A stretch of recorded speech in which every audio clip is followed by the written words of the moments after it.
안녕하세요. 서울에 살고 있는 곧 40이 되는 여자입니다. 저에겐 형님 한 명과 동서 한 명이 있었는데요. 오늘 소개해드릴 사연은 그 두 사람의 이야기입니다. 할 일은 이해득실을 챙기지 않고 묵묵해하는 저와는 달리 형님과 동서는 눈치도 재빠르고 잔머리도 잘 굴리던 사람들이었어요. 형님은 동네 작은 미술학원 선생님이었고 동서는 작은 건설회사의 사무직이었는데 시댁 행사가 있는 날이면 늘 일 핑계를 대며 이리저리 빠져나가더군요. 초등학교 선생님인 저에게 이렇게 말하면서 말이죠.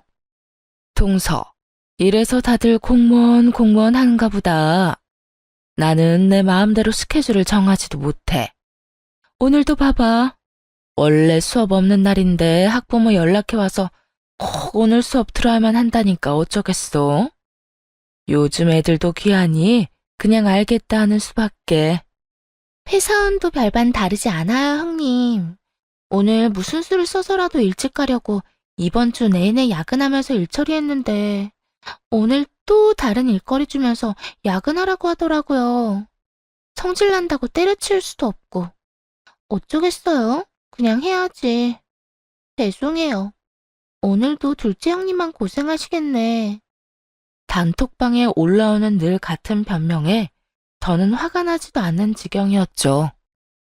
혼자 일을 하는 것이 힘들긴 했지만 그렇다고 저도 핑계를 대며 가지 않게 되면 시모 혼자 고생할 것이 뻔하니 또 그럴 순 없겠더군요. 두 사람은 얄미웠지만 시모는 저와 성격이 꽤 잘 맞는 분이었습니다. 누구의 편도 들지 않고 한 발 물러서 상황을 살펴보셨고 저에게 일을 떠맡기지도 않고 늘 자신의 몫은 정확하게 해내는 분이셨죠. 그날도 마찬가지였어요. 형님과 동서는 주말인데도 불구하고 일 핑계를 대며 낮 시간엔 머리카락도 보이지 않았고 시모와 제가 늘 그렇듯 일을 분담하여 준비를 서두르고 있었습니다. 매번 애들이 바쁘니 너 혼자 고생하는구나. 아니에요. 어머님이 워낙 손이 빠르셔서 제가 할 일도 별로 없는걸요. 나야 늘 하던 일이니까 몸에 익어서 그렇고 너는 아니지 않니? 처음엔 다들 와서 돕는 척이라도 하더니 1년쯤 전부턴 바쁘다는 핑계로 다 준비해 놓으면 얼굴만 비추고 가버리니 같은 변명도 한두 번이지. 어찌 그리 변명도 성의가 없는 것인지. 정말 바쁠 수도 있고 아니면 다른 일이 있겠죠. 너무 놓여 마세요. 처음엔 저도 좀 힘들긴 했는데 저도 3년 하다 보니까 이제 적응이 돼서 그렇게 힘들진 않아요. 둘째 네가 벌써 시집 온 지 3년이나 된 게야? 세월 참 빠르구나. 에휴, 어쨌거나 네가 좀 더 고생 좀 해주려무나.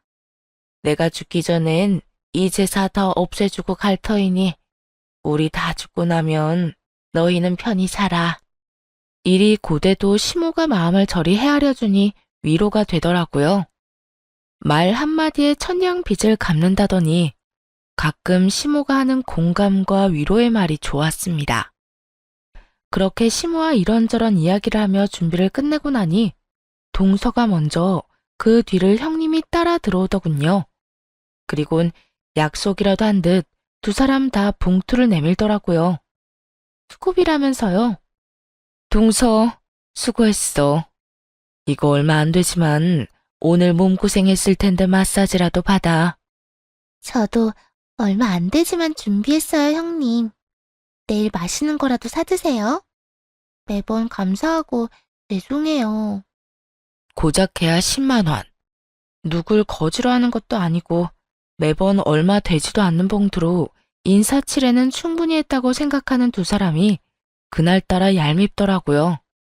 돈 봉투는 됐고 형님이 고생 좀 해주셔야겠어요. 동서, 형님 도와서 뒷정리 좀 해. 난 무리했더니 몸살이 오려고 해서 먼저 좀 가야 할 것 같아. 뭐? 우리 둘이 함께 이 많은 뒷정리를 언제 다 해? 동서가 있어야 빨리 끝나지. 맞아요. 형님은 매번 하던 일이지만 첫째 형님이랑 저는 하는 시육만 해서 요령도 에, 그게 아니라 하여튼 형님이 계셔야 빨리 끝나죠. 말 한 번 잘했네. 일도 많이 해봐야 늘고 요령도 생기는 거 아니겠어? 이참에 나 없이 두 사람 호흡 좀 맞춰봐. 그동안 얼마나 이런 일을 안 해봤으면 나 없이 못하겠다는 말이 나오겠어? 시간이 얼마나 걸리든 내 알 바 아니니까 나 붙잡고 늘어지지 마. 이 말에 동서는 가만히 입을 닫았는데 형님이 급발진을 하며 화를 내기 시작하더군요. 동서, 지금 나 들으라고 하는 이야기야? 맏며느리가 돼서 이런 일에 줄곧 빠졌다고 핀잔 주는 거야, 뭐야? 내가 놀면서 안 왔어? 말했잖아. 나도 학부모들이랑 애들 스케줄 때문에 어쩔 수 없었다고.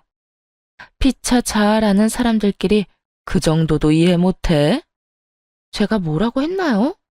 전 그저 제 몸이 아파서 먼저 가겠단 말을 했을 뿐이고 형님이 저를 붙잡았잖아요.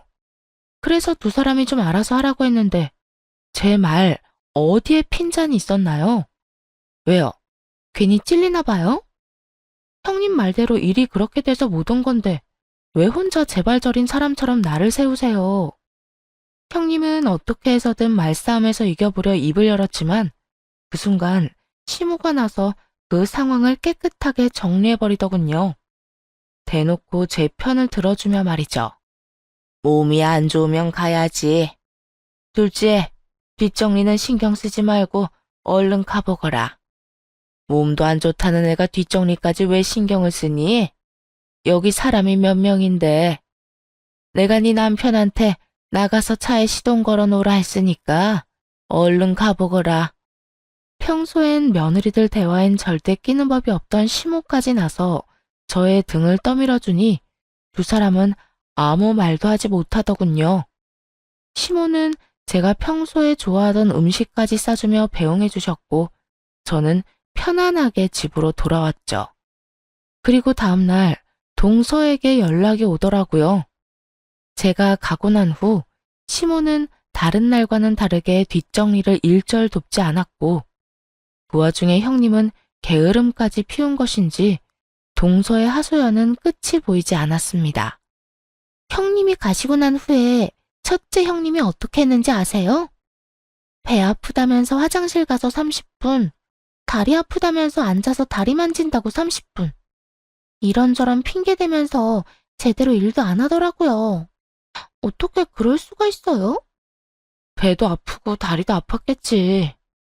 시댁 가서 뭐 하나 제대로 한 것도 없는데 아프긴 무슨? 폐병인 거 누가 모르나? 결국 그 많은 뒷정리 저 혼자 거의 다 했어요. 형님은 어머님이 주방에 들어올 때만 급하게 뭐 하는 척만 하고요. 매번 그런 식이잖아. 하루 이틀도 아닌데 뭐 그런 걸로 화를 내? 혼자 당하니까 열받잖아요.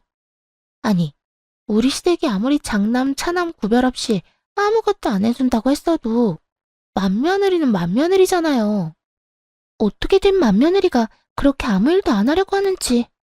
어제는 얄밉게까지 하더라니까요.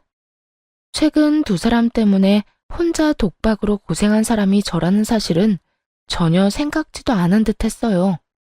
하소연 상대를 잘못 골라도 한참 잘못 고른 것이었죠. 그러면 그 많은 걸 혼자 다 했단 말이야? 제가 동서 편을 들어주는 듯한 분위기를 풍기자 동서는 더 흥분한 목소리로 형님을 욕하기 시작했습니다. 네. 종일 서서 혼자 설거지하고 다 닦아 정리하고 오늘 아침에 겨우 일어났어요. 다리에 알도 배고 허리도 뻐근한 게 온몸이 다 아픈 거 있죠? 큰형님 진짜 너무하지 않아요? 그러니까 동서가 그러니 나는 어디 성한 곳이 있었겠어? 여태까지 난 그 많은 음식을 혼자 다 준비하고 만들었는데 동서랑 형님 덕분에 말이야. 동서는 그때야 하소연할 사람을 잘못했겠다는 사실을 깨달은 것인지 하소연은 그만두고 변명을 하기 시작했습니다. 그게 형님은 몰라도 저는 회사에 일이 많아서 어쩔 수 없이 늦게 온 거였어요. 마음이야 일찍 가서 같이 하고 싶었죠. 그 회사 일은 늘 시댁 행사 때마다 생기는 게 이상하긴 하지만 그렇다고 하니 믿어는 볼게. 그런데 동서, 내 입장에선 두 사람이 얄미울 수밖에 없어. 동서가 어제 그랬듯이 말이야. 형님, 기분 많이 나쁘셨어요? 나도 사람인데 기분이 좋을 리는 없잖아. 그러니까 내 심정이 조금이라도 이해되면 앞으론 일이든 잔머리든 적당히 하고 와서 좀 도왔으면 해. 나도 진짜 온몸이 다 아프거든. 네, 형님. 앞으로는 일찍 가도록 해볼게요. 그런데 오늘 제가 한 말 큰형님께 말씀하실 거 아니죠? 중간에서 말 옮기고 그런 짓 안 하시는 분이시잖아요. 그럼 걱정하지 말고 평소에 일 좀 해놔.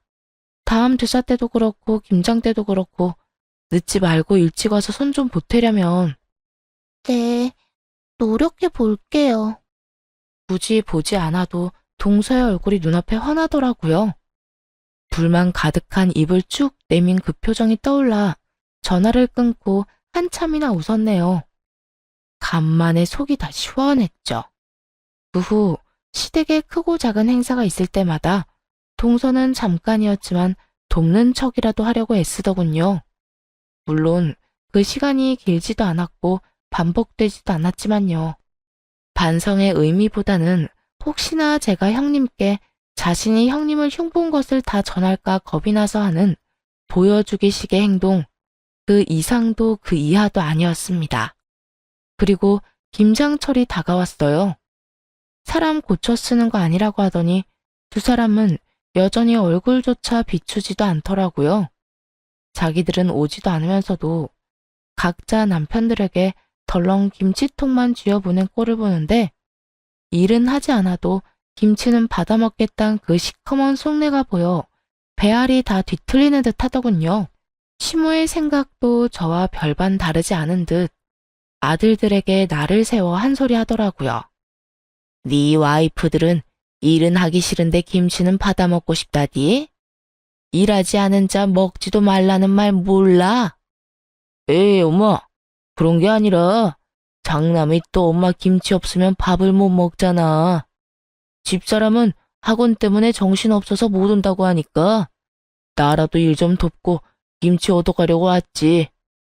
나도 엄마 김치 없으면 안 되는 거 잘 알잖아.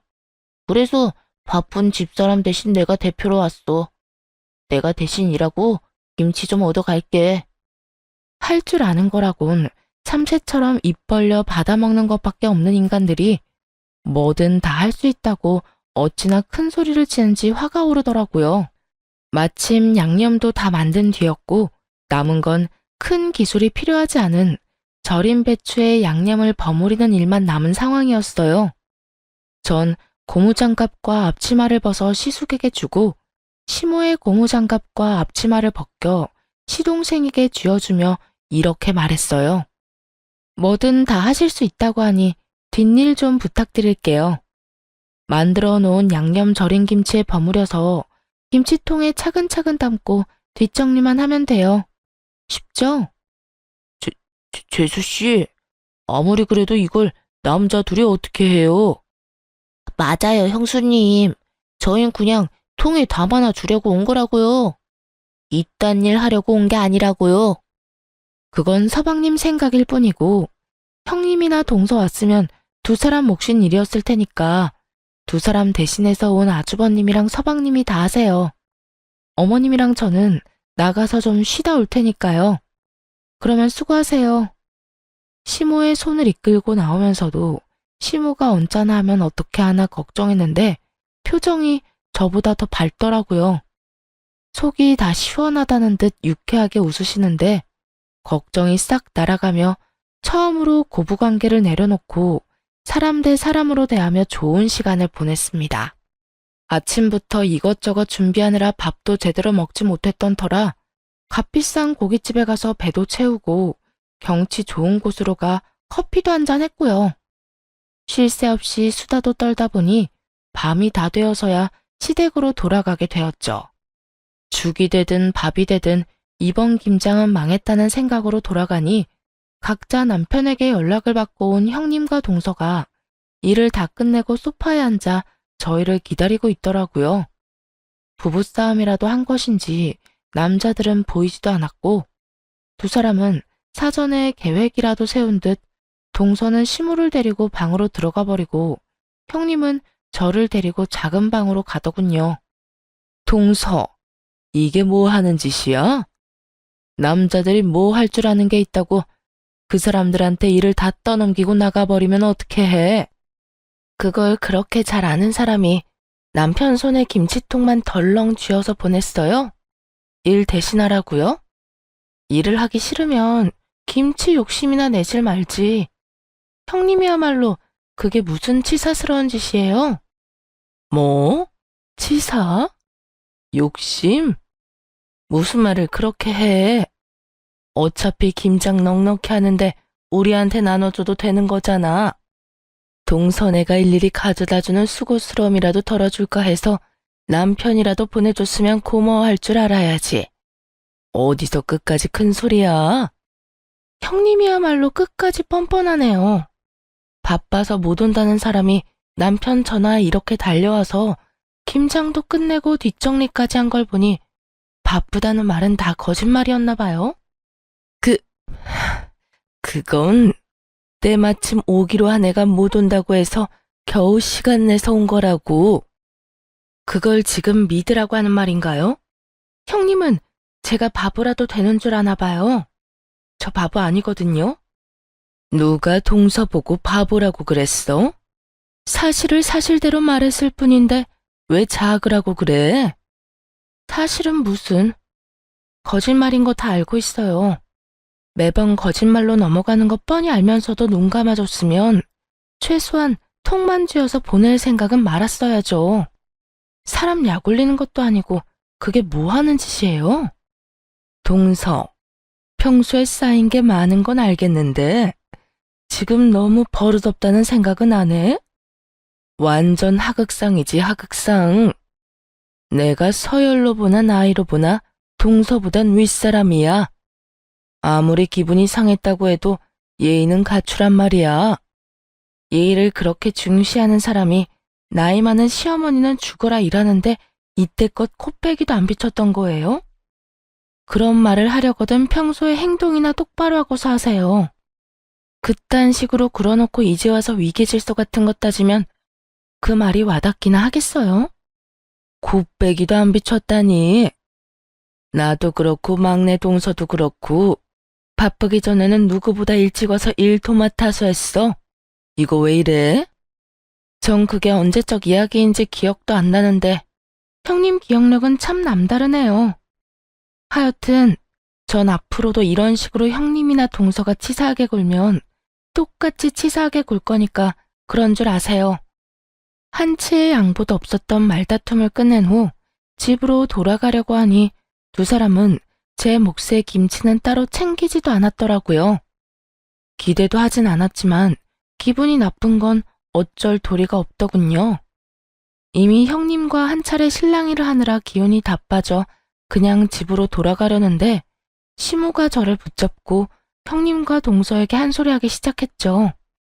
너희, 이게 뭐 하는 짓이야 도대체? 마무리는 너희가 했을지 몰라도 밑작업이랑 양념은 둘째가 다 고생해서 만들었다. 그동안 너희 입에 들어갔던 김치도 마찬가지인데 어찌 이렇게 애들이 마음을 좁겠어? 시모는 호통을 치며 김치를 다시 배분해 나눠주었고 두 사람은 아무 말도 하지 못한 채 그 상황을 지켜만 보더군요.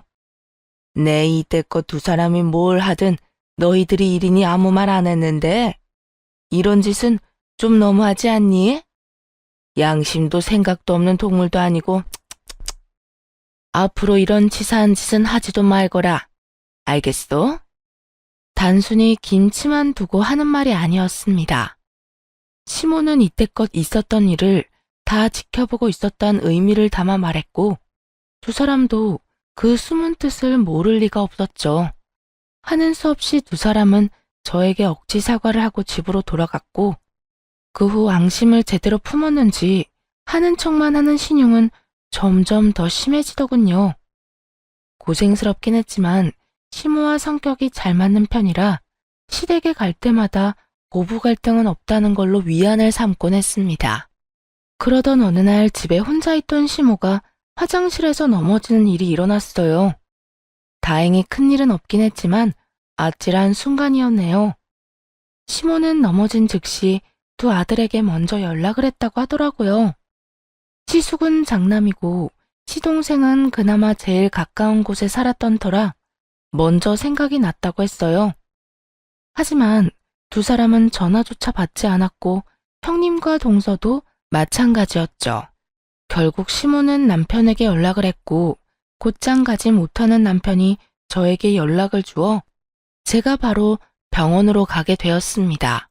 어머님, 괜찮으세요? 많이 놀라셨죠? 괜찮아. 그냥 조금 삐끗했다고 하더구나. 그나저나 또 너만 고생시켜서 어째? 학교에 있던 거 아니었어? 괜찮아요. 마침 수업도 없기도 했고 다른 선생님께 잘 부탁하고 나왔어요. 아휴, 얼마나 놀랐는지 아직도 손이 떨려요. 그런 일 생겼으면 바로 전화를 하시지. 혼자 구급차 타고 오신 거예요? 둘째 아들이랑 연락되고 나니 그때야 119 생각이 났어. 네 시아버지는 볼 일이 있어서 멀리 나가 있기도 하고 놀라서 급하게 올까봐 연락도 안 했고 말이야. 진작 119 생각이 났으면 너도 이런 고생은 안 했어도 됐을 텐데 미안하구나. 그런 말씀이 어딨어요. 고생은 무슨? 어쨌든 이왕 오신 김에 하루 이틀 계시면서 검사 좀 받으세요. 그렇게 시모는 이번에 이런저런 검사를 받았고 이틀이란 시간 동안 형님과 동서는 딱 한 번, 그것도 10분도 채 되지 않는 시간을 보내고 가버렸습니다. 물론 일이 바쁘면 그럴 수도 있다고 생각해요. 하루를 48시간으로 살아도 먹고 살기 힘든 세상이니까요. 하지만 제가 정말로 화가 났던 건 횟수와 시간이 아니었어요. 그건 바로 두 사람의 말 때문이었어요. 동서, 미리 말하는데 난 어머님 평가는 못 해줘. 허리 삐끗한 거 하루 이틀 만에 나을 것도 아니고 어머님 나이도 있으시니까 꽤 오래 갈 건데 그냥 입원을 더 하든 요양원으로 모시든 해. 저는 형님들 뜻에 따르긴 할 건데, 참고로 저도 회사 일이 바빠서 연차도 못 쓰는 상황이니까 그건 감안하시고 결정 내려주세요. 심하진 않아도 어쨌든 몸이 불편한 시모를 보살피는 일, 며느리 입장에선 달갑지 않은 일이라는 건 잘 알고 있습니다. 하지만 시모를 마치 중병 든 노인 취급하는 두 사람을 보는데 어이가 없어 할 말이 없더군요. 그 와중에 어떻게 해서든 피해를 보지 않으려 미리 선수를 치는 모습은 저를 더더욱 화나게 했죠. 형님, 요양원이라뇨. 어머님이 하반신 마비가 된 것도 아니고 그냥 조금 삐끗하신 것 뿐이에요. 힘을 제대로 쓰지 못할 뿐이지 충분히 일상생활이 가능하다고요. 일상생활이 가능만 할 뿐이잖아. 식사도 식사지만 청소, 빨래는 또 어떻게 할 거야? 난 못해. 그렇지 않아도 우리 집 살림만 해도 힘들다고. 저도요. 저희 집도 지금 엉망진창인데, 전 절대로 어머님 살림까지 신경 못 쓴다고요. 그만. 두 사람 뜻 충분히 알았으니까 이만 돌아가세요. 동서도 그만 가봐. 하늘이 두 쪽이 나도 두 사람한테 도와달라는 말 안 할 테니까. 두 사람은 만족한다는 듯 미소를 보이며 돌아갔고 시모는 퇴원을 하게 되었습니다. 퇴원하는 날에도 두 사람뿐만 아니라 그 두 아들 놈들 역시 얼굴도 비추지 않더군요. 그 후로도 시댁엔 찾아오지 않았고 예의상 연락 몇 통은 오더라고요. 시모는 티는 내지 않았지만 서운한 기색이 역력했고 남편과 제가 더욱 신경을 쓰기로 했어요. 전 몇 달 동안 시댁으로 가며 평일엔 퇴근 후 시부모님 좋아하는 음식을 사가서 저녁을 먹고 가볍게 청소와 빨래를 해드렸고 주말에는 남편과 함께 가서 지내다 오곤 했죠. 저의 이런 행동을 당연하다 여기지 않고 항상 고맙다는 말을 아끼지 않는 시모와 더욱 가까워졌죠. 그렇게 2년이란 시간이 지나고 어느 날은 시모가 온 가족을 집으로 부르더라고요. 잦은 일이 아니었기에 모든 식구들이 의아한 마음으로 시댁에 모이게 되었죠. 이렇게 모이라고 한 이유는 미리 재산을 좀 나눠주려고 불렀다. 간단하게 말을 마친 시모는 세 아들에게 각각 통장을 나눠주기 시작했어요. 한 발 뒤에 물러서 통장의 잔액들을 보니 그 금액에 차이가 있더라고요. 시숙은 700만 원, 시동생은 500만 원인 반면 남편의 통장에는 꽤 많은 돈이 들어 있었습니다. 시숙도 남편의 통장 금액을 본 듯 언성을 높이며 시모에게 따지기 시작하더라고요. 엄마, 왜 난 700만 원이고 현승이 통장엔 저렇게 많이 들어있는 거야? 형은 700만 원이야? 난 500만 원이야. 둘째 형은, 뭐야? 둘째 형은 왜 이렇게 많아? 1, 2천도 아니고 5억이잖아, 5억. 두 아들의 원성에 시모는 태연하게 이렇게 말했습니다. 그걸 몰라서 물어?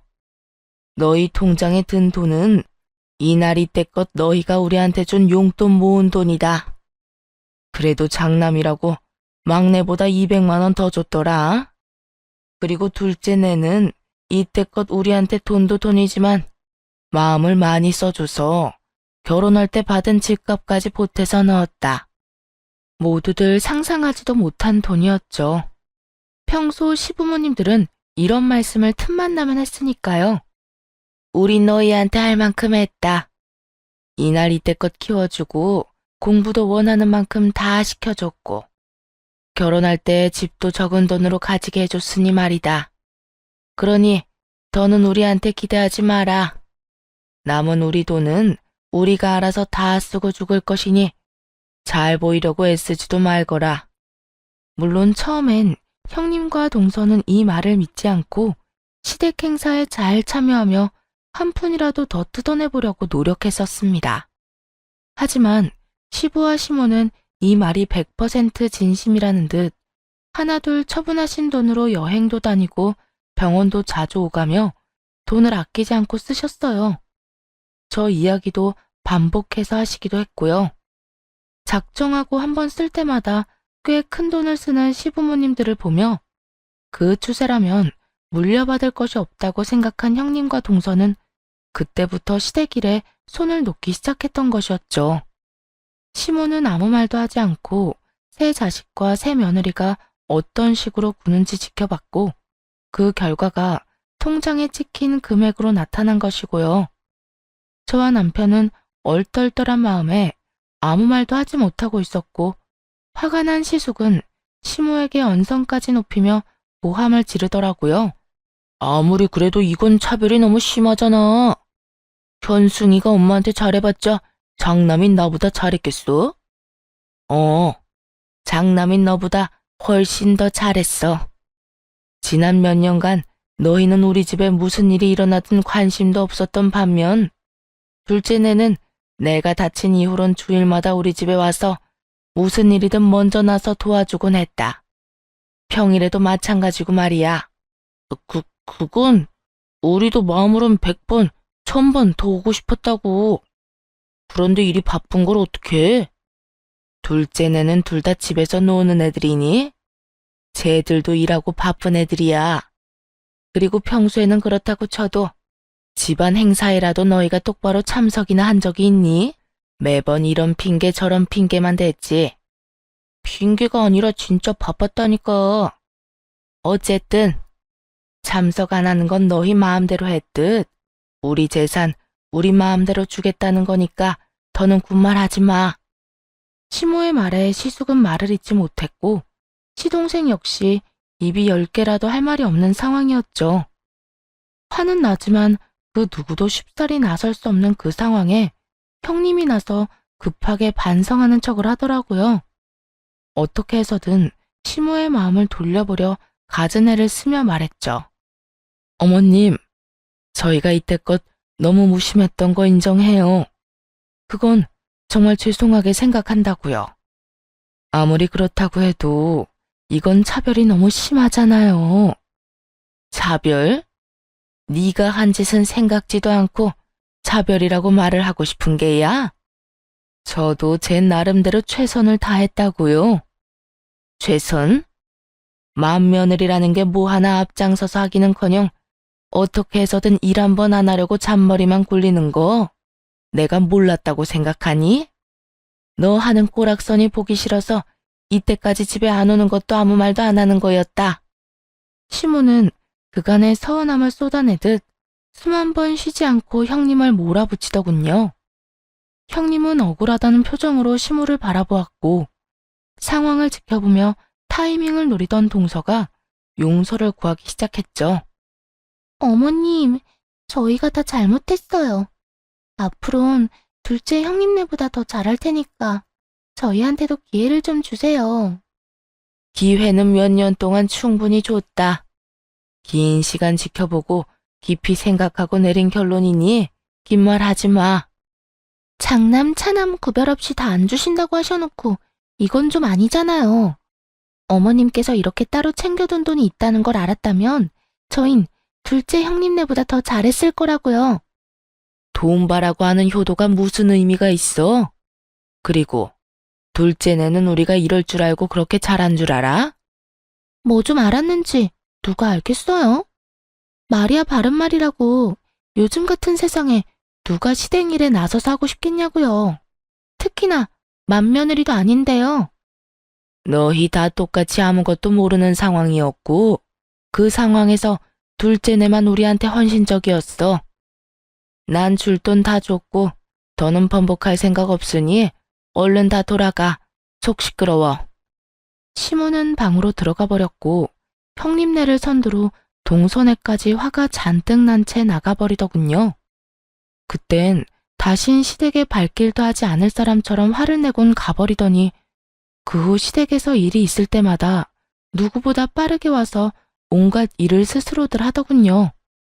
그 얼마나 속이 훤히 보이는 아부질인지 보는 제가 다 민망할 지경이었습니다. 시모 역시 같은 마음인지 어느 순간부턴 저에게 연락이 오더라고요. 아가, 오늘도 일찍 올 필요 없다.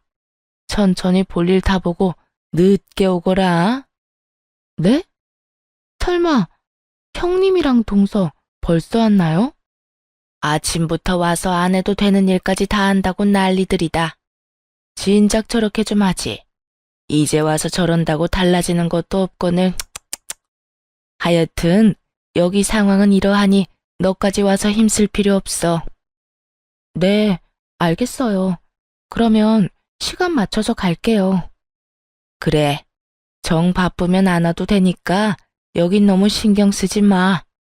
이렇듯 완벽하게 제 편이 되어버린 시모와 뒤늦게 효도하는 척을 하는 형님과 동서 덕분에 편안한 시집살이가 시작되었습니다. 혹시나 제가 일손을 거들지 않는다고 화를 내면 어쩌나 했는데 두 사람은 오히려 늦게 오는 제가 더 달가운 분위기였어요. 제가 늦으면 늦을수록 자신들이 더 점수를 딸 수 있을 거라 착각하는 듯했죠. 그 헛수고를 언제까지 하려나 했더니 1년도 채 되지 않아 두 사람은 약속이나 한 듯 돈 타령을 하기 시작했습니다. 그날은 아무 날도 아닌데 형님과 동서가 아침부터 시댁을 찾아왔더군요. 마침 주말이었던 터라 저흰 늘 하던 대로 시댁에서 하루 자고 일어난 참이었죠. 척 보아도 작정을 한 얼굴이었는데 훤히 보이는 속내만큼이나 말 또한 돌리지 않고 바로 본론을 꺼내놓더라고요. 어머님도 잘 아시죠? 요즘 애들 유학은 기본이라는 거. 그래서 어머님 장손도 유학을 보내려고 하는데 아시다시피 저희가 그만한 여유가 없어요. 아버님이랑 어머님께서 좀 도와주시면 안 될까요? 그러니까 네 말은 네 아들 유학비를 우리한테 부담해라. 이 뜻이야? 네, 부탁 좀 드릴게요. 여유가 없으신 것도 아니고 여유 되시잖아요. 그리고 집안에 장남이랑 장손이 잘 돼야 좋은 거 아니겠어요? 우리 아들이라서 하는 말이 아니라 앞길만 잘 닦아주면 훨훨 날 수 있는 애라고요. 아무리 부모 욕심은 끝이 없다지만 정규 수업도 잘 못 따라가서 성적은 늘 하위권에 과외란 과외는 다 하고 있는 걸 아는데 외국에 보낸다고 한들 뭐가 달라질까 싶더군요. 시모의 생각도 저와 별반 다르지 않았는지 형님에게 따끔하게 한 소리 하더라고요. 네 아들 영어는 제대로 할 줄이나 아니? 가서 배우는 것도 기본적인 건 할 줄 알아야 보내는 거지. 한국말도 제대로 못 알아들어서 하루가 멀다고 학교에서 연락 오는 애를 외국에 보내서 돈만 가져다 버릴 셈이야? 그러니까 유학이라도 보내보려는 거예요. 한국에서 적응 못하고 시간 낭비할 바엔 유학이라도 가면 더 넓은 세상도 보고 귀도 트일 거 아니에요. 귀가 트이기는 입도 한번 못 대고 집구석에 처박혀 있다가 돌아오겠지. 나도 이렇게 훤히 보이는데 너는 네 아들을 몰라도 너무 모르는구나. 이상한 소리 하지 말고 품에 끼고 있으면서 인간부터 만들어. 시모의 말에 비웃음을 픽 하고 뱉어낸 동서는 급하게 헛기침을 하더니 자신의 본론을 꺼내놓더라고요. 어머님, 막내 아들 좀 도와주셨으면 해서 찾아왔어요. 대체 뭘 도와달란 말이니? 어머님 막내 아들이 요즘 회사 생활을 너무 힘들어해요. 얼마나 스트레스가 쌓였으면 하루가 멀다고 술만 마시고 들어오고 입맛도 없는지 밥도 제대로 못 먹어요. 저러다 사람 잡겠어요. 그래서 하고 싶은 말이 뭐야? 네 남편이 힘들어하는데 나한테 뭘 어쩌라고 이렇게 서론이 길어? 아니, 요즘 일이 힘들어서 그러는가 사업 이야기를 계속 꺼내던데 좀 도와주시면 안 될까요? 많이도 아니고 가게 얻을 돈만 좀 도와주시면 저도 회사 그만두고 남편 도와서 열심히 꾸려볼게요. 사업? 그러니까 장사를 하고 싶다 이 말이지? 네, 커피 가게나 옷가게 아니면 음식점도 생각하고 있어요. 도와주시기만 하면 뭐든 열심히 할 수 있어요. 제대로 계획을 세운 것도 아닌데 돈부터 내놔라. 내가 너희 은행이라도 되는 줄 아는가 본데 어림도 없다. 그거야. 일단 투자만 해주시면 그때부터 제대로 된 구상을 하려고 했어요. 돈 해주신다고 확답만 주시면 사업 계획서 제대로 작성해서 보여드리면 되잖아요. 내 아들 내가 잘 아는데 그 녀석은 사업할 만한 그릇이 못 돼. 헛바람 넣지 말고 다니던 회사나 잘 다니게 해. 밥이라도 먹고 살려면. 어머님, 무슨 말씀을 그렇게 하세요? 어머님 막내 아들, 어머님이 생각하시는 것보다 야망이 큰 남자라고요. 그까짓 월급쟁이로 만족할 사람이 아니라고요. 네가 월급쟁이 남편으로 만족하지 못하는 거겠지. 그렇게 네 남편 사업시키고 싶으면 네 친정 가서 받아다 해. 우린 땡전 한 푼 없으니까. 두 사람의 터무니없는 요구가 모조리 실패로 끝난 후 형님과 동서는 이대로는 안 되겠다 싶었는지 공치사를 늘어놓기 시작했죠. 어머님, 해도 너무하시네요. 저랑 동서 근 1년 동안 시댁 일이라면 그게 무슨 일이든 먼저 나서서 다 해결했어요. 그게 잡일이든 뭐든 가리지 않고 본업보다 더 열심히 했다고요. 이 정도 했으면 둘째만큼은 아니더라도 조금은 주실 수도 있잖아요. 맞아요, 어머님. 저희도 할 만큼 했는데 도대체 언제쯤 재산 좀 나눠주실 거예요?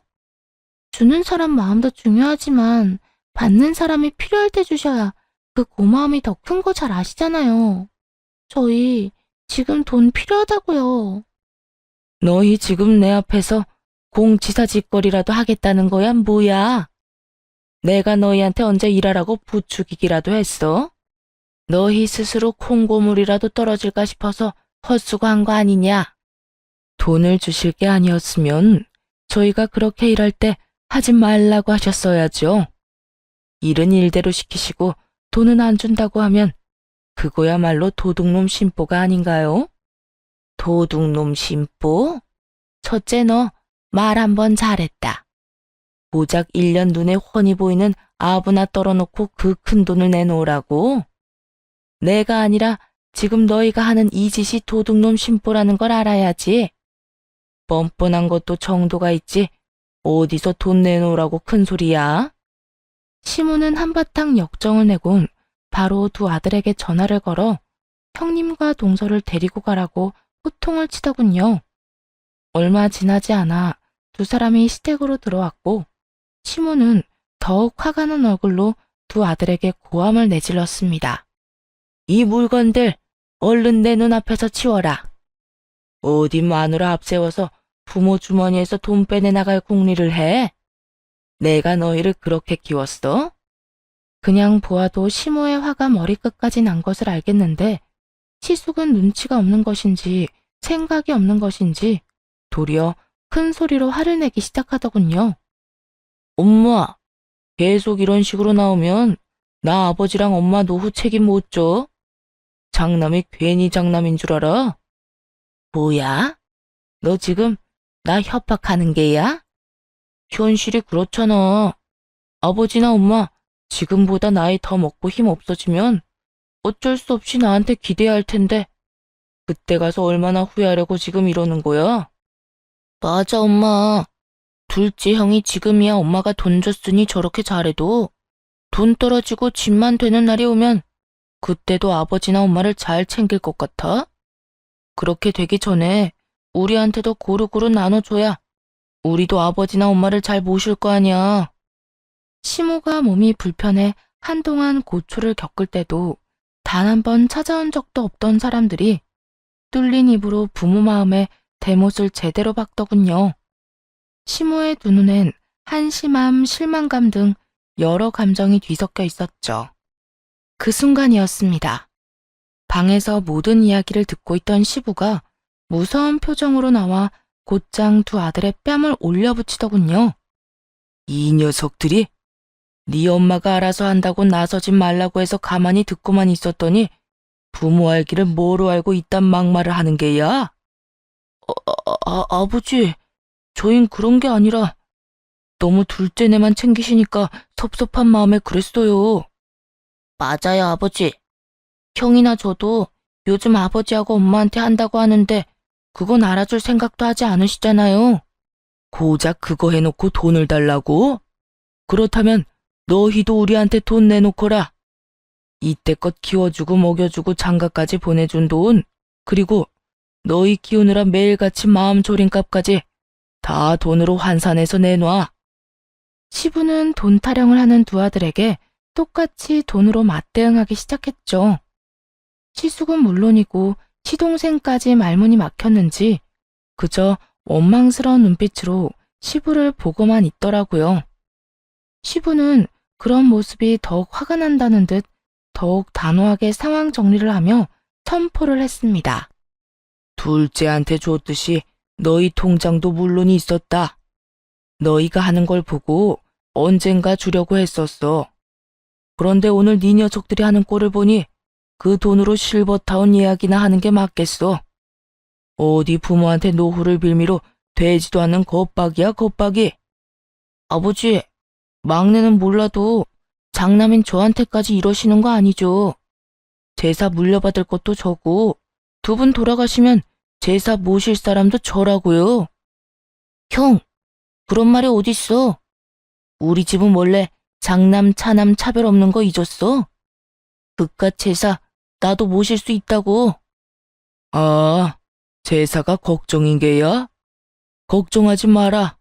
엄마도 그렇고 나도 그렇고 우리 죽기 전에 그 제사 다 없애버릴 작정이니. 그런 줄 알고 두 번 다시 우리 찾을 생각도 하지 마. 오늘부터 나는 아들 둘 없다고 생각하고 살 테니. 급기야 시부의 입에서 연을 끊겠단 말까지 나왔고 그때서야 두 사람을 비롯해 형님과 동서까지 무릎 꿇고 빌기 시작했습니다. 잘못했다, 생각이 짧았다, 다신 그런 말 하지 않겠다며 빌었지만 소용없는 짓이었죠. 이미 시부와 시모의 마음은 돌이킬 수 없는 상태였고 한 번 뱉은 말을 주워 담을 생각이 전혀 없어 보였으니까요. 결국 네 사람은 집에서 내쫓기게 되었고 시부와 시모는 그날 밤 참 많이도 우셨습니다. 저흰 섣불리 부모님을 위로할 수도 없는 상황에 그저 그 자리를 지킬 뿐이었죠. 그 후 시부와 시모는 아예 이사까지 했고 전화번호도 바꿔버리더군요. 시부모님들과 어떤 방법을 써도 연락이 닿지 않자 형님과 동서는 저를 찾아와 들들 볶기 시작했어요. 동서는 알고 있지? 아버님, 어머님 어디로 이사했는지 알고 있잖아. 모르는 척 거짓말할 생각하지 말고 얼른 주소나 나한테 보내. 주소 알려주기 그러면 바뀐 번호라도 알려주세요. 연락이라도 닿아야 무슨 말이라도 해볼 텐데. 아예 연락도 끊어버리셨다고요. 자식들이 연 끊는 경우는 봤어도 부모가 자식 버리는 경우는 무슨 경우야 진짜? 동서, 자식들이 부모 버리는 건 당연하고 부모가 자식 버리는 건 안 당연해? 무슨 말이 그래? 부모들도 자식이 잘못된 행동하면 연도 끊을 수 있는 거야. 그날 네 사람 행동은 충분히 잘못된 행동이었고 말이야. 형님은 돈 받았다고 이런 식으로 나올 거예요? 난 시댁에서 돈을 주기 전에도 돈을 받고 난 후에도 변함없었어. 그건 나보다 두 사람이 더 잘 알잖아. 저를 향해 노골적으로 화풀이를 하는 동서에게 한마디 쏘아붙이곤 형님에게 엄포를 놓기 시작했습니다. 형님, 전 주소 알고 있어도 알려드릴 생각 없어요. 그러게 평소에 좀 잘하지 그랬어요. 이제 와서 이러지 말고요. 그리고 앞으로 우리 집에도 찾아오지 마세요. 뭐야? 동서가 뭔데 나한테 명령질이야? 내가 계속 찾아온다고 하면 뭐 어쩔 건데? 계속 찾아와서 이래도 제 입은 열리지 않을 거고 매번 이런 식으로 저 괴롭히면 경찰이라도 불러 쫓아낼 거예요. 경찰? 동서 지금 말 다 했어? 가족끼리 이러기야? 가족이요? 언제부터 형님이나 동서가 저를 가족으로 생각했다고 그러세요? 그간 두 사람은 절 그저 일 부려먹기 좋은 종 정도로 생각했던 거 저도 다 알아요. 어머님 혼자 고생하는 게 싫어서 참았지 두 사람 생각을 몰라서 참았던 거 아니거든요. 그래서 정말 우리를 경찰에라도 신고하겠다는 이 말이야? 고작 집으로 찾아와서 몇 마디 물었을 뿐인데 고작 아니라 이 정도면 난동이에요, 난동. 그러니까 우리 집에서 난동 그만 피우고 당장 나가세요. 한마디만 더 하면 지금 바로 경찰에 신고합니다. 그리고는 곧바로 휴대전화를 꺼내들었고 두 사람은 혼비백산하여 주랭랑을 치더군요. 그 뒤로도 두 사람은 포기하지 않고 집으로 찾아왔고 결국 저희도 이사를 하게 되었습니다. 전화번호도 바꿔버렸고요.